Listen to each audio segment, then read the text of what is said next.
So you said you're the OG in remote working. So if do you find yourself, if somebody approached you and said, "Hey, we really need help right now. We're in this situation where we have to work remote. We have no idea how to set our teams up." Is that something that you would be willing to pivot towards, or would you just point? You have to stay true to what your business is, and then point them to a different direction? What would you do?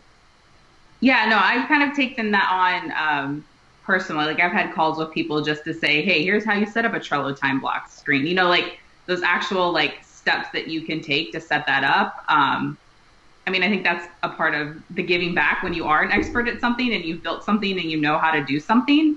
There's a time and a place, like now's not the time and the place to be like, this is an $8,000 consultancy package to help you get your remote team going, right? Like that's not what we're going to do.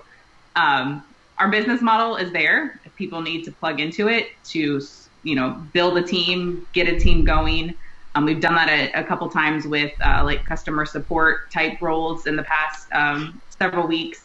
But if it's just somebody who's like, I just need help figuring out what this is, willing to give time and, advice to help get that set up. But what we did do to kind of mesh those two together is a part of our customer dashboard in the software that we built is a productivity tool. So you can see the team that you've built with us, when they're working, the budget line, who the team members are. So we've kind of pulled that piece out for free. So if somebody just wants to tap into it, just to have like a visual, like I just want to see what my 10 people are doing, how many hours they work today.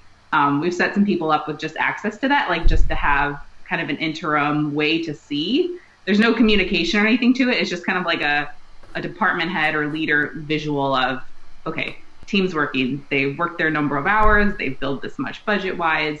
Kind of trying to maneuver to that to kind of fit what people need while staying true to the business.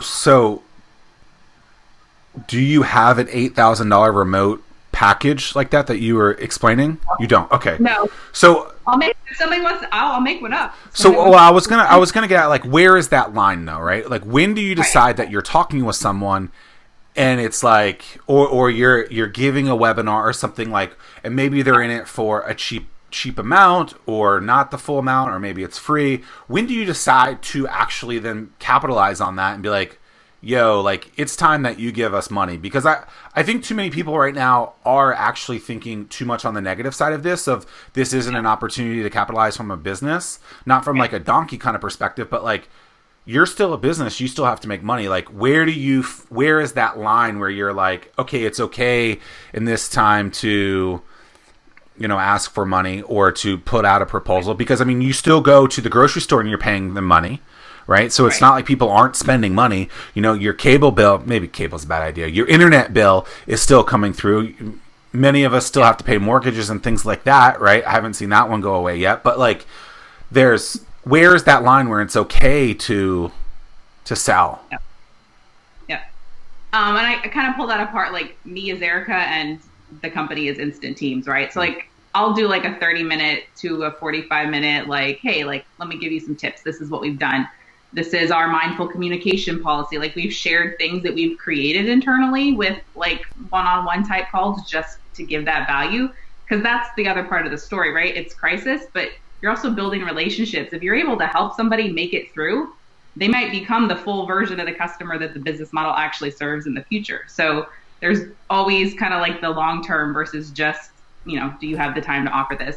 From the business side, we really haven't done that, like kind of formulated or handed ourselves out like in a consultancy type way. If somebody came to us and was like, hey, I've got this huge department, I've never done this before, we want you to put on 4 webinars, we would probably put a price point to that, right? Like, that is taking away from what we're also struggling with to keep a business running and bringing in new business and customers too. So I think there's kind of be a case-by-case situation depending on kind of the scope of who was needing what in that kind of advice realm.